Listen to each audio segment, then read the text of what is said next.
কি আছে দি, আমি তো সবসময় সাপোর্ট করি তোমাকে। আর মাথাটা এমনি। আরও একজন জিজ্ঞেস করলো জানো অদিতি, তুমি আমার বরকে মোটা বললে কেন? অদিতি তাহলে বলো, তুমি প্রথমে বললে তোমার বর তো মোটা, তারপরে বললে বেবি নাওনি তোমরা। এইটা কি ধরনের প্রশ্ন? এমনি জিজ্ঞেস করতে পারতে। তুমি তো একটা মানে ম্যাচিওর মেয়ে, একটা স্মার্ট মেয়ে অদিতি, তোমার ছবি দেখে মনে হয়। তো কাউকে তো বডি শেমিং করাটা উচিত নয়। नहीं मैं पैसा लेता हूँ इसलिए बोला। नहीं नहीं ज़रूरत नहीं है तो फिर ऐसे ही चलेगा मेरा। मुझे नहीं चाहिए 10টা মানে কি?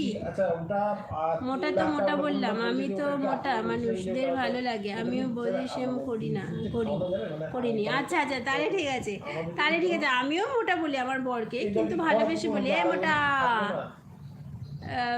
কিন্তু অন্য কেউ বললে আমার একটু দুঃখ লাগে। ভালোবাসি, বুঝতেই পারছো না, বর বলে কথা, বরকে ভালোবাসি। অন্য কেউ যখন বরকে মোটা বলে তখন আমার একটু দুঃখ লাগে। তো ঠিক আছে।